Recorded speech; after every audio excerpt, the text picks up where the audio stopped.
Vamos começar com mais uma videoaula. Hoje o assunto será resistores, resistência elétrica, leis de Ohm e associação de resistores. Bom, acho que para começar a falar desse assunto, tem que falar um pouquinho sobre o resistor e resistência elétrica. Então vamos falar do resistor. Resistor. Bom, o resistor, como o próprio nome já diz, ele é um dispositivo que ele resiste a alguma coisa. Nesse caso, ele resiste à passagem da corrente elétrica. Então, o resistor resiste à passagem de corrente. Passagem de corrente.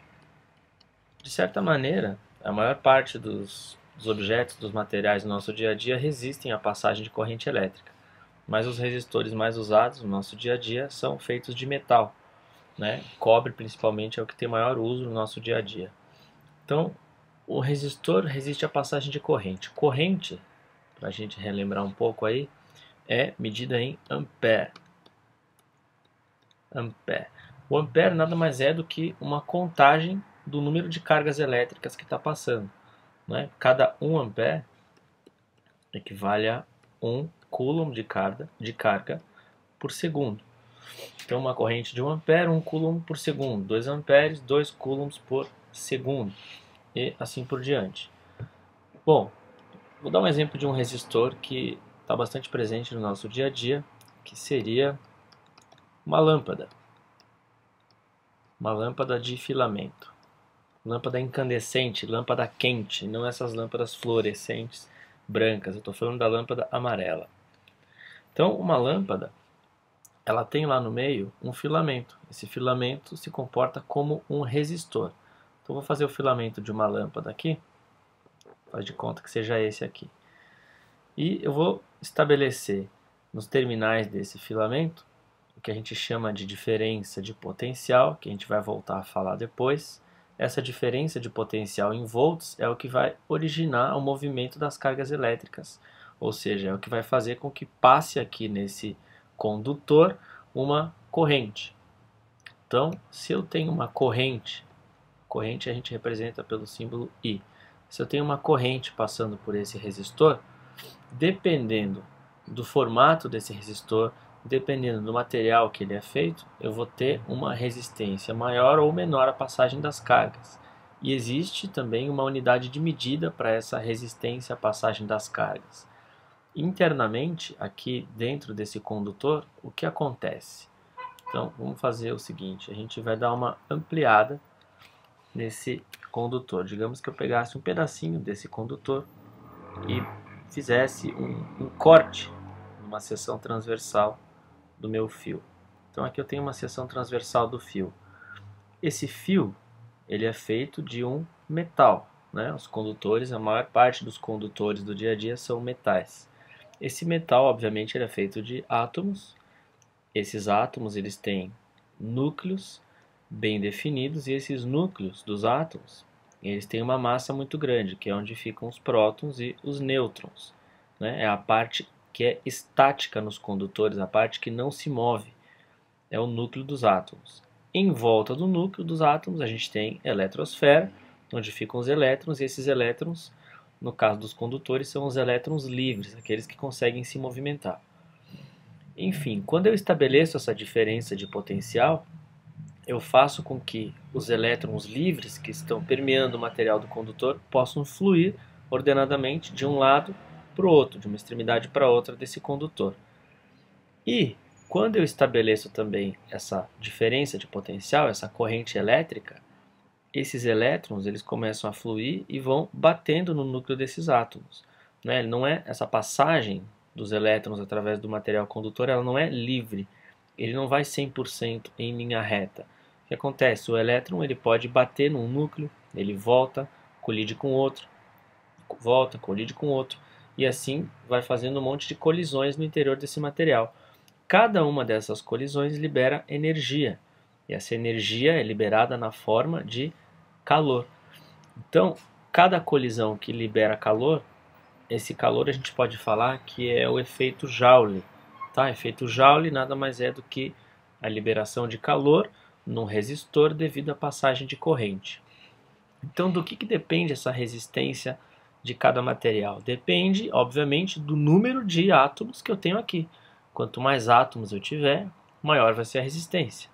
Por isso que vai depender do material. Então, um fio de cobre, ele pode ter mais ou menos resistência do que um outro fio de um outro material. Um fio de ouro do que um fio de prata, de níquel, de ferro, de cobalto, de alumínio, de zinco. Então, cada material tem a sua resistência, porque cada material tem uma composição atômica diferente.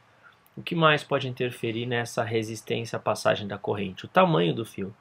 Uma coisa é o elétron passar por uma espessura dessa, outra coisa é o elétron passar por uma espessura menor. Onde será que é mais fácil do elétron passar? É mais fácil o elétron passar quando a abertura é maior, ou seja, quando a área da seção transversal desse fio for maior. Tá? Então, isso foi só uma pequena conversa introdutória para a gente ter uma noção do que é um resistor.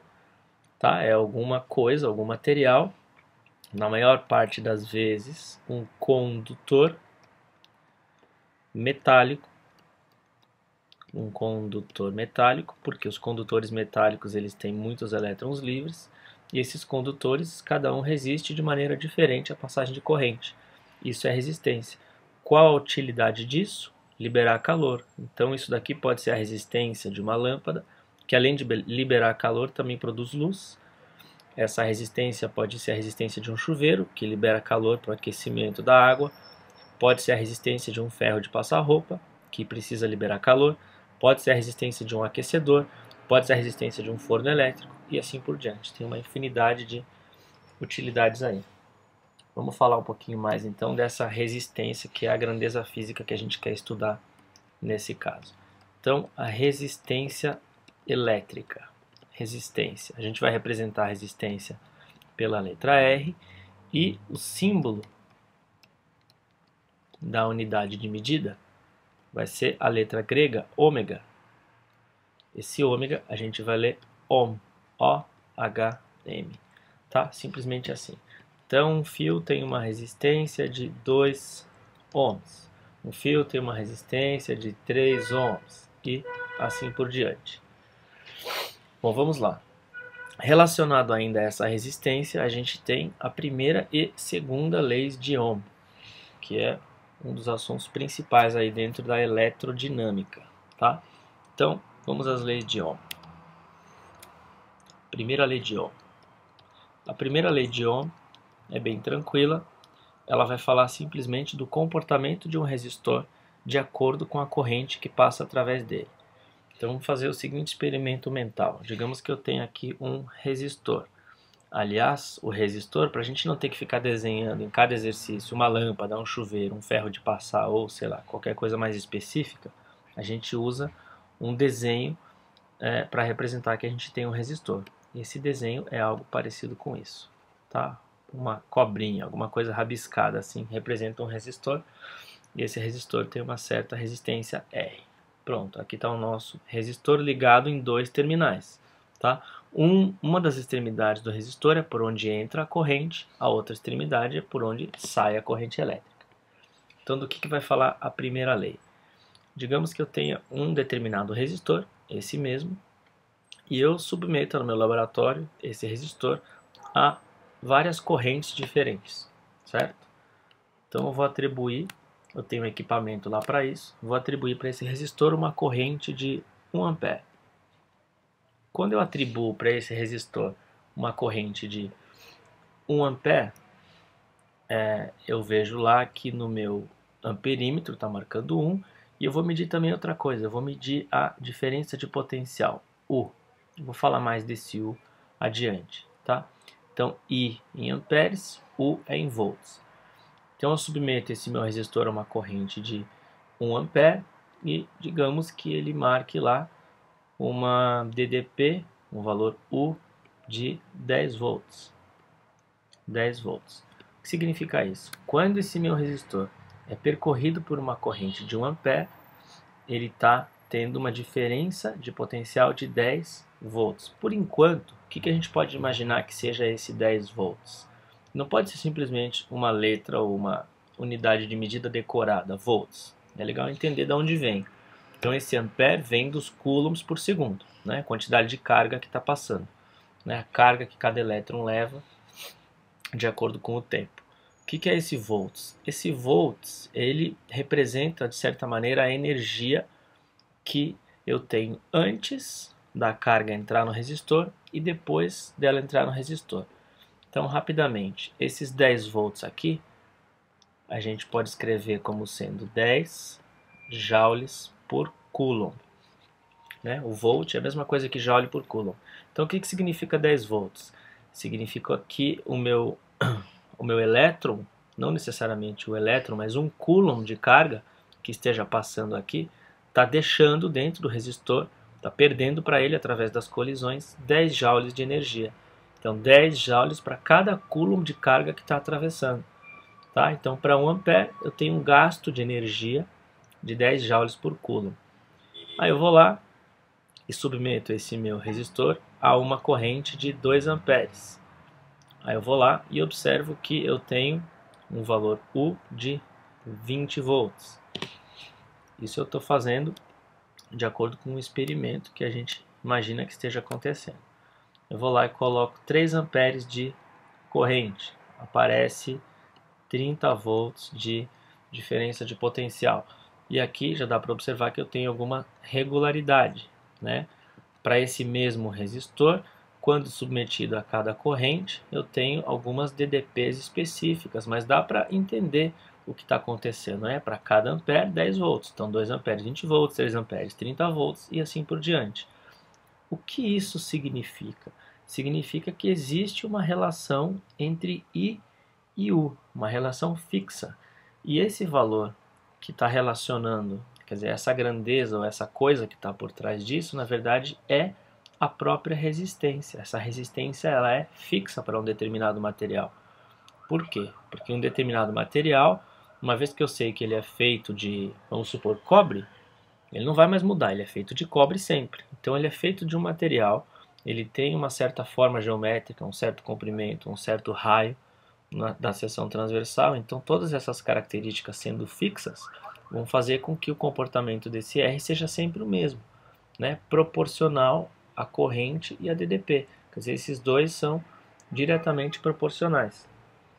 Então essa relação entre I e U é fixa. Isso caracteriza um R fixo, um R constante, que pode ser calculado com a seguinte expressão: R, essa resistência, é U dividido por I. Isso é a lei de Ohm, a primeira lei de Ohm. Essa razão entre U e I, entre a DDP e a corrente, é sempre uma constante. Olha só, 10 dividido por 1, 10. 20 por 2, 10. 30 por 3, 10. Então, nesse caso, desse exemplo que eu dei, se eu quisesse calcular a resistência, daria 10 ohms. E esse valor é fixo. Aliás, esse valor sendo fixo, eu tenho o que a gente chama de um resistor ôhmico. Então, toda vez que esse R for fixo, toda vez que esse R não se altera de acordo com a corrente, eu tenho um R fixo que caracteriza aí um resistor ôhmico. Resistor ôhmico.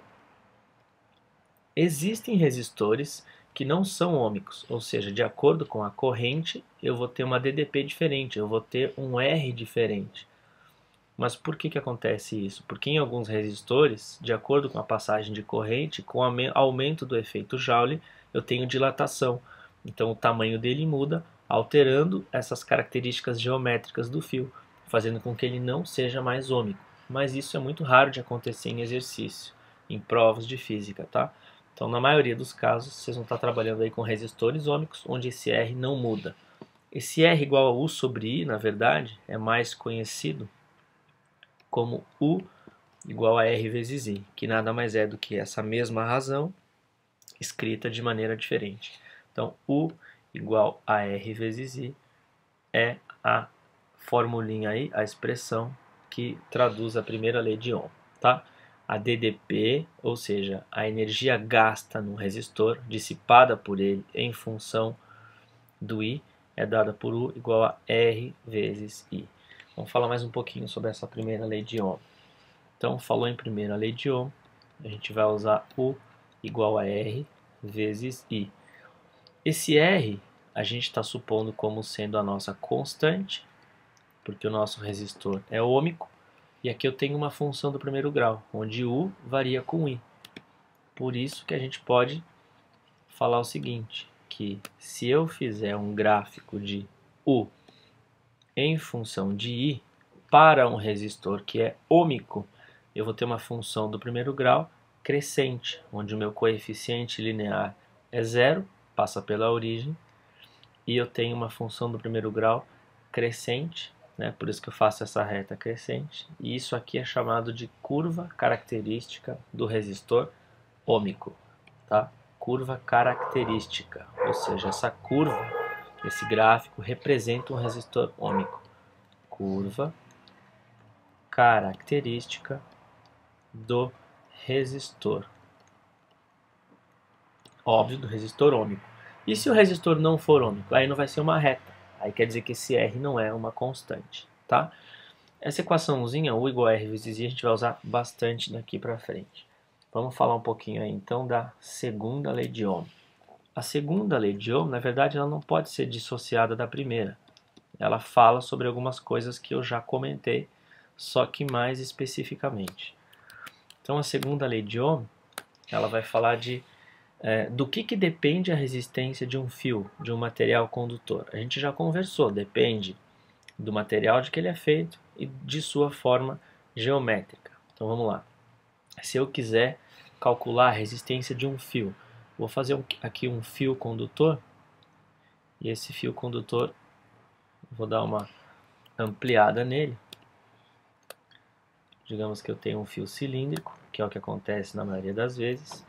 O que esse fio tem de características que são aí importantes para a gente? Então esse fio ele tem um certo comprimento, né, que é o tamanho do fio, vamos chamar ele de L, no sistema internacional medido em metros. Esse fio ele tem uma área da seção transversal, quer dizer, se eu fizer um corte nesse fio e olhar ele de frente, eu vou ver um círculo. Esse círculo tem uma área, todo mundo sabe que é πr ao quadrado. Essa área a gente vai representar pela letra A, que no sistema internacional é metros quadrados. E a outra característica desse fio condutor é o material de que ele é feito. O material. Então os condutores, os metais, eles têm características quanto ao número de átomos diferentes. Isso está na tabela periódica. É só olhar os elementos que pertencem aos metais. Cada um tem um número de átomos, um número de prótons e de elétrons diferente, né? Essa característica do material, ela vem representada por uma grandeza física chamada de resistividade, tá? Não é resistência, é resistividade. Essa resistividade é como se fosse uma resistência, só que microscopicamente. Ela depende de cada material. Resistividade. Essa resistividade vai ser representada pela letra grega Rho, que parece um pezinho, tá? É a nossa resistividade aí. Daqui a pouco eu vou falar um pouquinho sobre a unidade de medida dessa resistividade. Então, como eu estava falando, a resistência de um fio condutor, R, ela depende da área, depende do comprimento e depende do material de que ele é feito. Essa expressão que relaciona essas coisas é Rho vezes o comprimento dividido pela área. Vamos ver se faz sentido essa equação. Então, minha resistência do fio, de acordo com essa equação, ela é diretamente proporcional a essa resistividade. Matematicamente dá para ver isso. Quando eu aumento esse cara aqui, o resultado fica maior. Ou seja, quanto maior a minha resistividade, maior a resistência. E a resistência depende também do comprimento do fio. Quanto maior o comprimento do fio, maior é a resistência, diretamente proporcional. Por que isso faz sentido? Quanto maior o tamanho do fio, mais espaço, né, maior é a distância que cada elétron vai ter que percorrer. Ou seja, vai aumentar o número de colisões. Então eu vou ter uma resistência maior. Um fio pequeno tem uma resistência menor do que um fio grande. A área da seção transversal, qual que é a influência da área? Quanto menor for essa área, Aqui já é inversamente proporcional. Ó. Quanto menor for o meu denominador, maior é o resultado dessa conta. Qual é o sentido que isso tem? Quando eu tenho um fio muito fino, eu estrangulo a passagem dos elétrons. Eles vão ter que passar de certa maneira mais espremidos, fazendo com que aumente também o número de colisões, aumente aí o efeito Joule, a perda de calor. Então, área pequena, resistência grande. Área grande, resistência pequena. Ao contrário com o L. Né? Fio grande, resistência grande, fio pequeno, resistência pequena. Essa é a segunda lei de Ohm. E agora que eu sei a primeira e a segunda lei de Ohm, eu posso trabalhar com isso e com isso. U igual a R vezes I. Só essas duas expressões, mais aquela análise do gráfico U em função de I, já permitem a gente aí a resolver uma infinidade de exercícios. Tem que tomar muito cuidado aqui com as pegadinhas em torno da resistividade, porque essa resistividade, ela é quem vai ditar as unidades que a gente vai ter que usar. Vamos pensar um pouquinho nisso aqui rapidinho, então. No sistema internacional, esse R é medido em ohms, o meu L é medido em metros, minha área em metros quadrados. Então, a resistividade, se a gente multiplicar em cruz aqui, ficaria medida em quê? Em ohm, metro quadrado, sobre metro. Ficaria assim, ó, ohm vezes metro quadrado por metro. O que é uma coisa pouco intuitiva, mas tudo bem, essa resistividade ela tem que estar de acordo com essas outras grandezas que a gente entende um pouco melhor. Eu posso aqui cancelar esse metro quadrado com esse metro. Eu tenho a unidade de resistividade em ohm metro. Ohm vezes metro. Alguns exercícios gostam de trazer esse metro em milímetros quadrados. Aí o que acontece? Se aqui nesse metro ou nesse metro quadrado tiver milímetro ou centímetro, o que você tem que fazer é tentar transformar o L e o A, ou seja, o comprimento e a área, transformar em unidades que estejam de acordo com o meu ρ. Tá? No sistema internacional é isso, em alguns exercícios pode mudar um pouco. Tá? Isso que tem que ficar um pouco esperto aí. Falei de primeira e de segunda lei de Ohm. Agora a gente vai falar um pouquinho da potência, tá? Que é outra grandeza elétrica aí que aparece bastante em física nas principais provas. Potência de um condutor, ou simplesmente potência. Potência elétrica. Vou especificar aqui como sendo potência elétrica do resistor, tá? Porque lá na frente a gente vai falar de outros tipos de potência. Só que potência em física não muda muito a forma geral dela, né? A potência é sempre uma grandeza. A potência ela é sempre uma grandeza medida em watts no sistema internacional. E o que esse watts traduz para a gente? Watts é joules por segundo. Joules é uma medida de energia. Segundos é uma medida de tempo. Então, uma potência em watts nada mais é do que uma informação sobre quantos joules a cada segundo aquele resistor está perdendo, está dissipando. No caso de uma usina hidrelétrica, a potência em watts quer dizer quantos joules por segundo aquela usina está produzindo.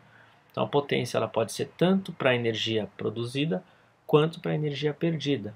De maneira geral, potência mede então a rapidez com que uma certa energia é transferida, ou seja, a rapidez com que essa energia é gasta ou produzida. Tá? Qual que é a expressão que vai calcular para a gente a potência dissipada no resistor? Potência dissipada no resistor é calculado pela corrente multiplicado pela diferença de potencial. Então, amperes vezes volts igual a watts. O que a gente pode fazer aqui? A gente pode melhorar, ou seja, a gente pode ampliar essa formulinha I vezes U para algumas outras. O que a gente faz? A gente pega a nossa primeira lei, U igual a R vezes I, e mistura, ou seja, monta aqui junto com essa outras equações. Se a gente isolar o U, de acordo com a primeira lei de Ohm, é R vezes I. Então eu venho aqui no lugar desse U e troco por R vezes I. Assim eu vou ter uma outra formulinha, que é RI quadrado. Ou então o que eu posso fazer? Substituir no lugar do I, esse I da primeira lei de Ohm isolado. O I, de acordo com a primeira lei de Ohm, pode ser dado por U sobre R. Se eu trocar aqui esse I por U sobre R, vai ficar U sobre R vezes U, que seria U ao quadrado sobre R. Então, em qualquer exercício onde a gente tiver que calcular a potência elétrica de um resistor, a gente pode usar I vezes U, a gente pode usar também R vezes I ao quadrado, ou U ao quadrado sobre R. Se a gente sempre trabalhar com o sistema internacional, essa potência vai acabar dando em watts, tá?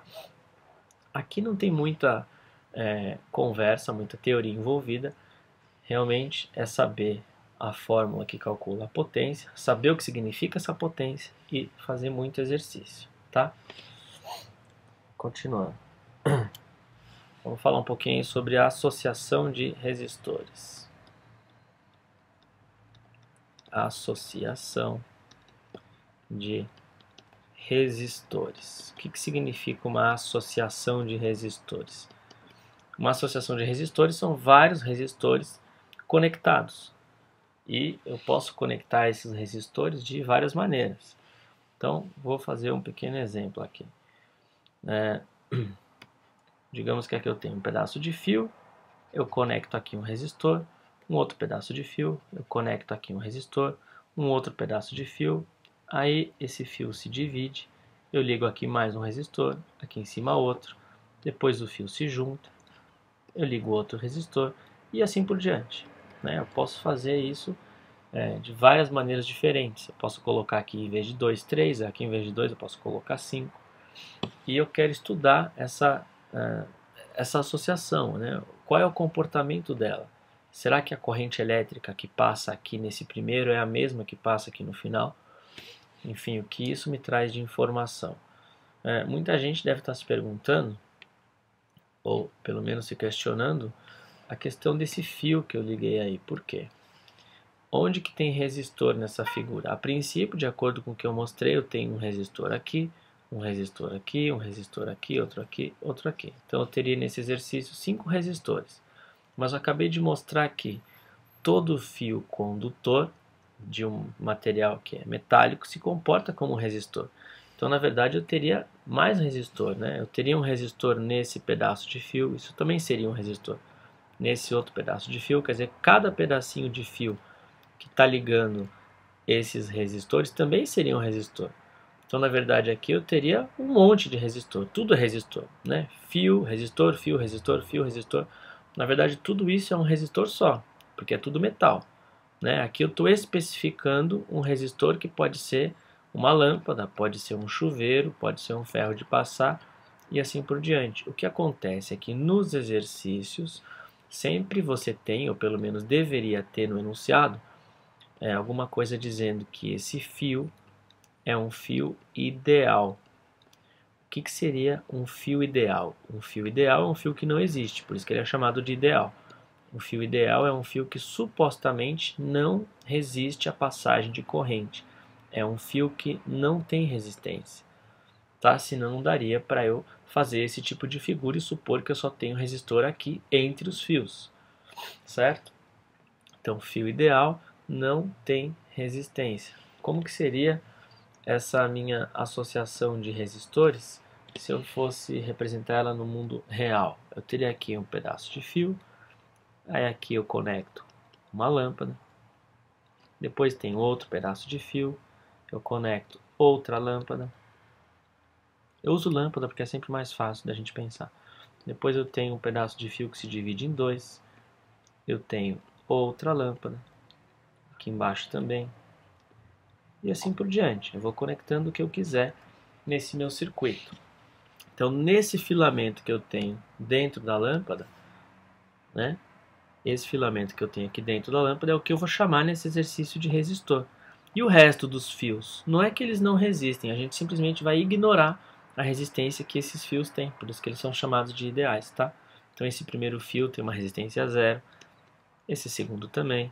Então, todos os fios que vão ligar os nossos resistores nos exercícios vão ser ideais, tá? Sem gasto de energia, sem resistência. Senão eu acho que fica alguma coisa obscura nas entrelinhas aí, fica um pouquinho complicado. Então, de que maneiras eu posso ligar um resistor no outro? A primeira forma de ligar um resistor no outro é fazer uma fila de resistores, um logo após o outro. Isso a gente vai chamar de associação em série. Tá? O desenho é bem simples de reconhecer. Uma associação em série é um resistor após o outro. Então, um após o outro, sem dividir o fio, tá? Sem dividir o fio. Vamos fazer um exemplo aqui. Então, tem um fio, resistor, fio, resistor, fio, resistor, fio, resistor e assim por diante, tá? Até o infinito, seja lá quantos resistores eu coloquei. Cada resistor desse vai ter a sua própria resistência. Se eles forem iguais, cada um vai ter uma resistência igual ao do outro. Mas supondo que eu tenha aqui resistências diferentes, eu vou representar essa primeira resistência por R1, a do segundo resistor por R2, o terceiro resistor por R3, R4 e assim por diante, até o último que eu vou chamar de Rn. Esse N é o número de resistores, pode ser 5, 6, 7, 8, 9, 1000, não importa. E o que eu quero estudar com vocês aqui? O comportamento da corrente ao longo dessa associação e como que funciona aí o gasto da energia, ou seja, as diferenças de potencial. Tá? Vamos pensar um pouquinho na corrente. A corrente elétrica, ela mede a passagem das cargas. Então, digamos que desse lado do fio entre uma certa quantidade de cargas, uma certa quantidade de elétrons, certo? Elétrons são os portadores da carga, eles não são a carga. Às vezes parece uma coisa, parece um sinônimo, né? É porque o elétron ele é uma das partículas que tem carga. Então, digamos que o elétron entra aqui e vai sair do outro lado do resistor. Qual a diferença entre essa entrada e saída do elétron do outro lado do resistor? A diferença é que ele deixa um pouco da energia que ele está levando no resistor 1, mas o elétron sai do outro lado. Então, o número de elétrons que atravessa esse resistor é o mesmo número de elétrons que atravessa o segundo, que atravessa o terceiro, que atravessa o quarto. Então, eu posso dizer que as cargas elas permanecem constantes. Se aqui entrar em 10 coulombs de carga, no resistor 2 também, no resistor 3 também, e assim por diante. O que vai mudar? Vai mudar a energia que essa carga está carregando. Então a gente pode falar que a corrente I que entra no primeiro é a mesma corrente I que entra no segundo, que é a mesma corrente I no terceiro, e assim por diante, ao longo de toda essa série. Tá? Então muita gente simplesmente decora, eu acho mais fácil entender o que é essa corrente, por que ela está sendo constante. Tá? É como se fosse um rio. A quantidade de água que entra de um lado é igual à quantidade de água que sai do outro, ou então encanamento hidráulico. Entram 10 litros, saem 10 litros. Entram 10 elétrons, saem 10 elétrons. Entram 100 coulombs, saem 100 coulombs. Então a corrente elétrica, numa associação de resistores em série, permanece sempre constante. E é constante. Essa informação vai ser bastante útil lá na frente para a gente trabalhar exercícios mais complexos. Vamos pensar um pouquinho no que acontece com a DDP, com o nosso U, com a diferença de potencial. Como eu falei, a diferença de potencial em volts, ela é a medida da quantidade de energia para cada carga, para cada coulomb de carga. Então assim, essa carga ela chega aqui com uma certa energia nesse ponto, vamos chamar esse ponto de ponto A. Quando a carga atravessa o resistor 1, ela chega no ponto B com uma energia menor. Quando ela atravessa o resistor 2, ela chega num ponto C com uma energia menor ainda. Por quê? Por causa do efeito Joule. Né? Em cada resistor eu tenho liberação de calor, perda de energia. Depois ela entra no resistor 3, chega no ponto D com menos energia ainda, e no ponto E com menos energia ainda. Ou seja, entre os pontos A e B, eu vou ter uma diferença de potencial, que eu vou chamar de U entre A e B. Essa diferença de potencial vai dizer quantos joules por coulomb eu gastei nesse resistor. Né? Digamos que esse U seja 10 volts, então eu gastei 10 joules para cada coulomb de carga que entrou aqui. Depois de B para C, eu tenho outra diferença de potencial. Eu vou chamar de diferença de potencial U entre B e C, e assim por diante, entre C e D. Nas extremidades de cada resistor, eu vou ter uma energia diferente. Eu chamo esses pontos de A, B, C, D e E para a gente poder se organizar quanto a essa quantidade de energia. Lá na frente, isso vai fazer bastante diferença para a gente poder entender o funcionamento de geradores e receptores. Tá? Então, se em cada resistor eu tenho um gasto de energia específico, entre os pontos A e E, ou seja, entre o início e o final dessa minha associação, eu vou ter um gasto de energia em função, um gasto de energia por unidade de carga, que eu vou chamar de U, e esse gasto de energia vai ser a soma de todas as energias gastas em cada resistor. Por isso que eu posso falar que o U, que é a DDP total nessa minha associação, é a soma de cada DDP. Então, a diferença de potencial nos terminais de uma associação de resistores em série é igual à soma de cada DDP. É a soma da DDP no resistor 1, mais a DDP no resistor 2, mais a DDP no resistor 3, e assim por diante até o último resistor. Tá? Então já temos dois comportamentos importantes estudados, a corrente e a diferença de potencial. Falta aí eu falar, obviamente, dessa resistência. O que a gente quer num exercício como esse, né? Num experimento como esse. Então vou falar para vocês, é o seguinte, a gente pode, e é bastante útil fazer isso, a gente pode transformar esse número enorme de resistores, a gente pode transformá-los num só, que a gente vai chamar de resistor equivalente. Ou seja, eu posso trocar esses 4, ou 5, ou 6, ou 10 por um resistor só.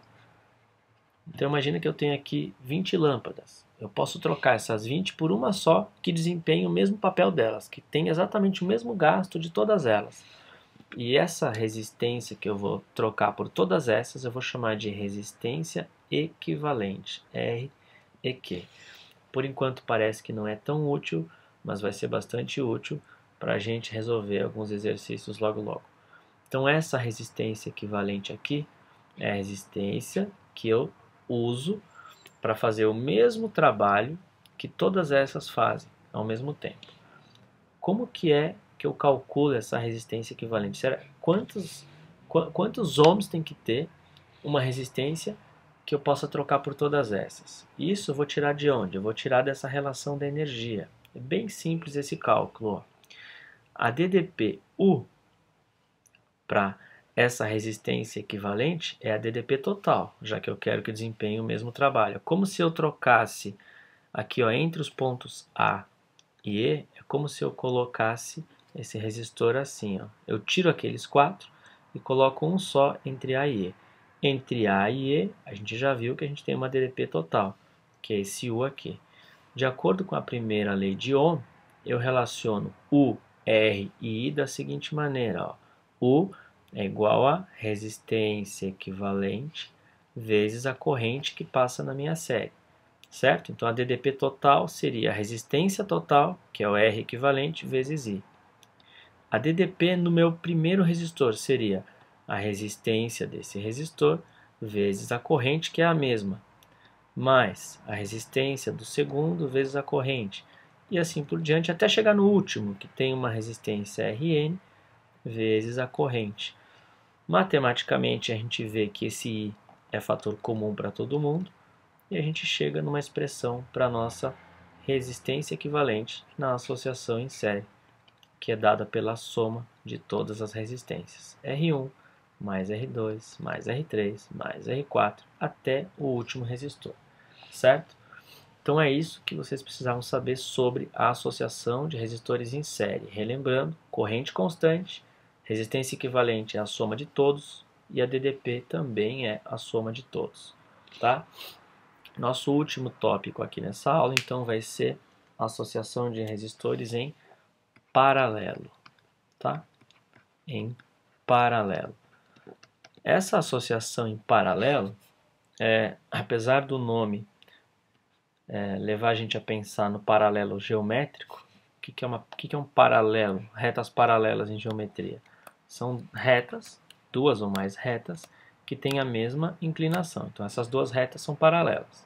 Mas essa definição não é boa para a gente estudar resistores em paralelo, porque nem sempre resistores em paralelo vão ter essa posição, então não tem nada a ver com isso, tá? Resistores em paralelo, então, tem uma outra definição que eu vou mostrar já já para vocês. Vou fazer aqui uma ligação de alguns resistores em paralelo, ok? Então, vou colocar aqui um fio, esse fio eu vou dividir ele nesse ponto em alguns outros fios, em 1, em 2, em 3, em 4 fios. E cada um desses fios, em cada um desses fios, eu vou ligar um resistor, que é a minha lâmpada, tá? Então liguei uma lâmpada, liguei duas, três, liguei aí 4 lâmpadas. Depois eu pego o fio que sai do outro lado e conecto esses 3 de novo no mesmo ponto. Isso aqui caracteriza uma associação de 4 resistores em paralelo. Agora eu vou explicar para vocês por quê. Então olha só, desse lado esquerdo, eu vou chamar esse lado esquerdo de ponto A, esse lado direito de ponto B. Aqui a gente vai ter que pensar um pouco em termos de energia. Como a gente falou antes, todos esses fios aqui que ligam essas lâmpadas, eles são fios ideais. A gente supõe que eles não gastem energia. Para uma questão de organização, a gente vai fazer o seguinte: lugares desse meu circuito onde eu tenho a mesma energia, eu vou dar o mesmo nome. Então esse lado esquerdo eu chamei de ponto A. Se eu andar um pouquinho nesse fio, aqui ó, eu não gastei nada de energia entre esse ponto e esse, então também posso chamar de ponto A. Até eu chegar na lâmpada, eu posso chamar de ponto A. Tudo aqui é A, ou seja, em todos os lugares que eu chamei de A, eu tenho a mesma energia, o mesmo potencial. Tudo que tiver do lado esquerdo tem a mesma energia, mesmo nesse outro fio. Daqui até aqui eu não gastei energia, daqui até aqui eu não gastei energia, tudo eu posso chamar de ponto A. Por quê? Porque eu não cheguei na lâmpada ainda. Então todo o meu lado esquerdo é ponto A e todo o meu lado direito vai ser ponto B. B, B, B e B. Por quê? Esse ponto B aqui do lado direito, entre ele e esse outro ponto B, nesse trecho que eu estou pintando em vermelho, eu não tenho gasto de energia. Entre esse ponto e esse também não, entre esse ponto e esse também não, entre esse e esse também não. Então, no mesmo condutor, enquanto eu não chego num resistor, eu chamo do mesmo ponto. E entender isso, entender essa definição, essa organização, essa colocação de nome nos lugares é o que vai fazer a gente entender em alguns exercícios quando que eu tenho uma associação em paralelo. Porque nem sempre as lâmpadas estão dispostas assim, desse jeito, que é fácil de ver. Às vezes o circuito engana, a gente acha que é uma coisa, mas não é. Então, quando que eu posso dizer que 2 ou mais resistores estão em paralelo? Eles estão em paralelo quando seus terminais, ou seja, o lado direito e o lado esquerdo, quando seus terminais estão ligados em pontos de mesmo nome. Pontos de mesmo nome. Vou explicar. Mesmo nome. Essa primeira lâmpada, esse meu primeiro resistor, está ligado entre os terminais A e B. São 2 terminais que têm uma certa quantidade de energia cada um. A lâmpada de baixo está ligada nos mesmos terminais, entre A e B. Todas as 4 estão ligadas entre A e B. Então todas as lâmpadas, todos os resistores que eu ligar entre esses 2 pontos vão estar em paralelo. Vou fazer o seguinte, eu vou ligar mais resistores. Eu vou pegar um fio, conectar aqui no ponto A, vou colocar aqui, sei lá, um chuveiro elétrico, faz de conta. Esse chuveiro elétrico eu vou conectar do outro lado no ponto B. Agora eu posso dizer que as 4 lâmpadas mais o chuveiro estão em paralelo, porque todo mundo está ligado entre A e B, certo? Essa é a maneira mais simples de reconhecer se uma associação está em paralelo.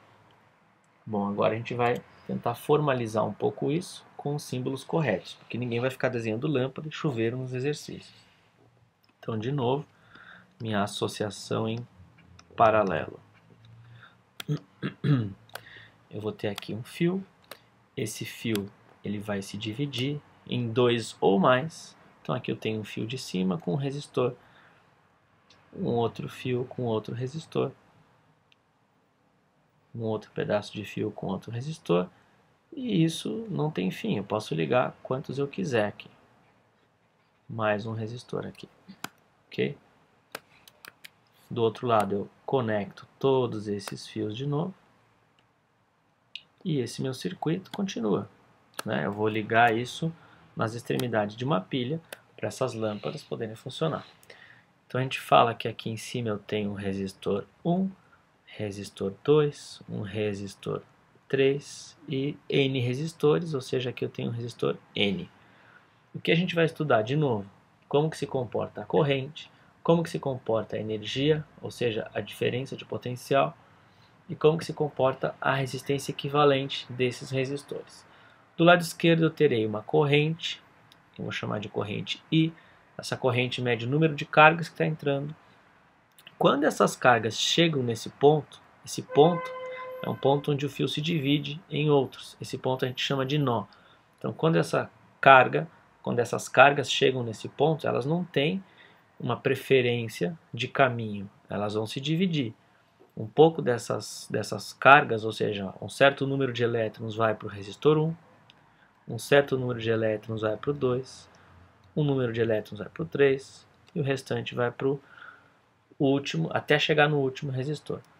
Quando essas cargas atravessam cada resistor, elas gastam energia exatamente como gastavam antes, e no final, esse número de cargas, essa corrente, se encontra no final desse fio, desses 4 fios aqui nesse nó, voltando a fazer o mesmo número, a ter o mesmo número de cargas que eu tinha antes.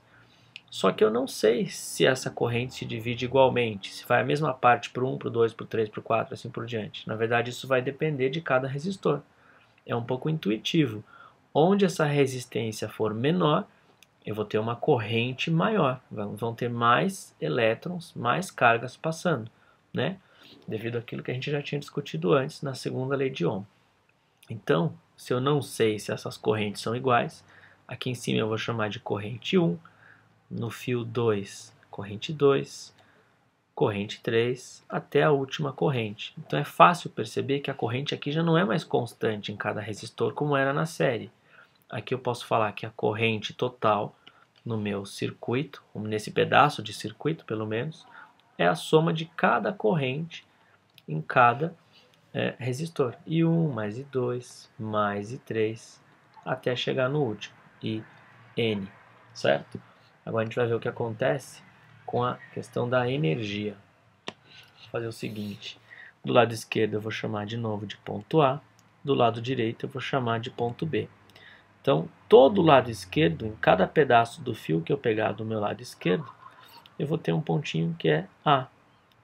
Do lado direito, eu vou ter um ponto que é B.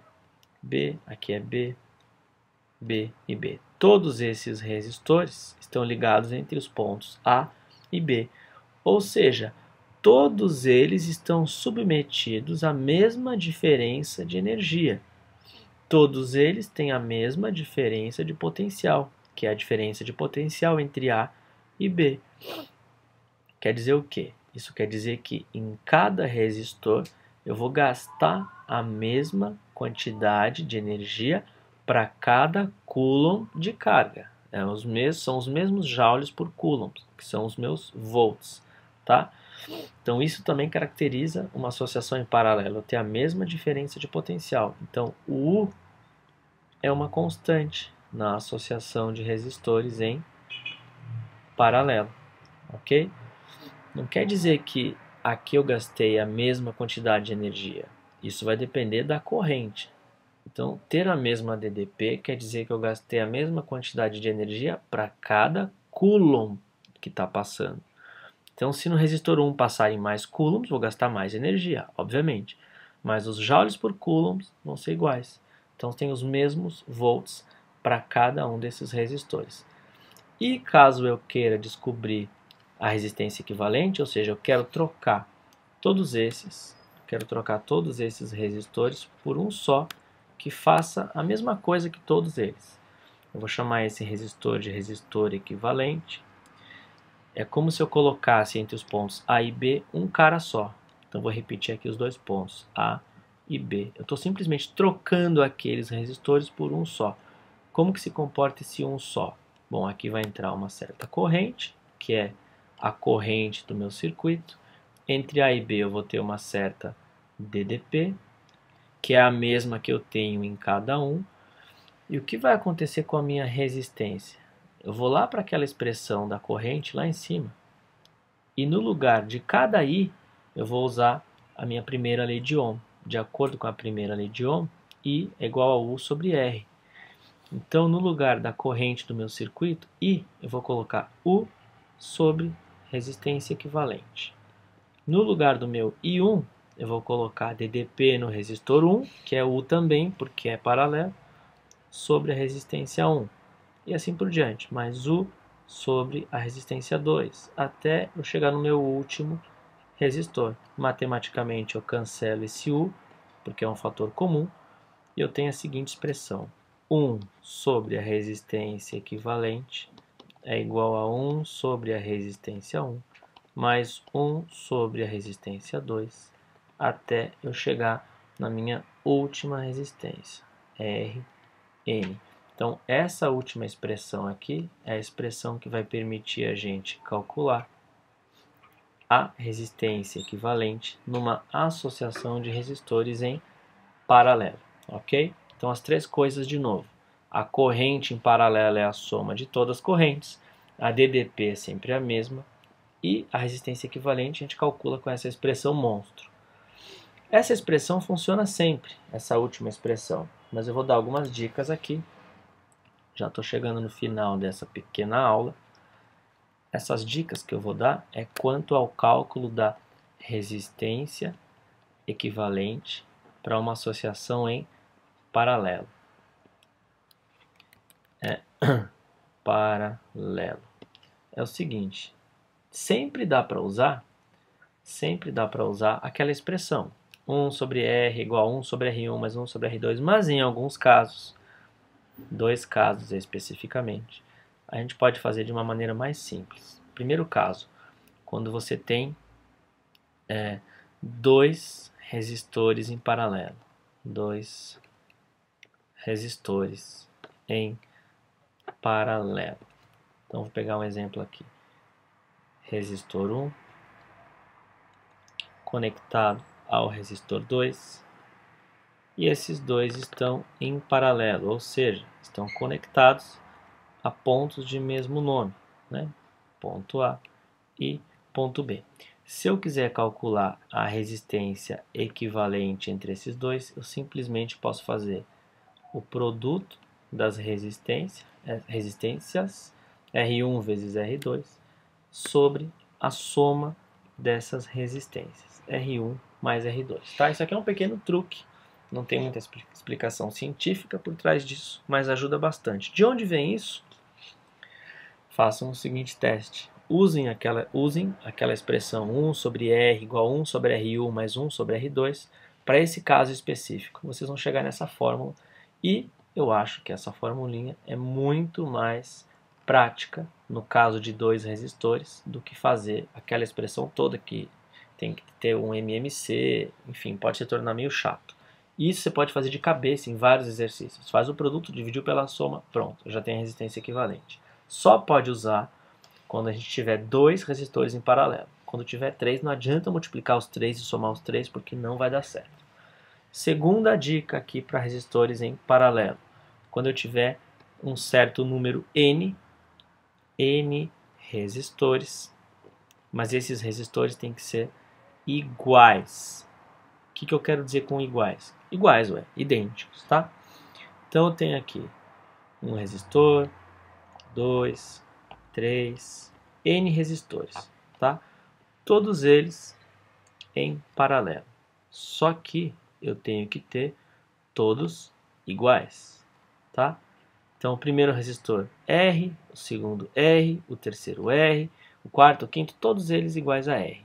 Qual é a resistência equivalente de um circuito desse?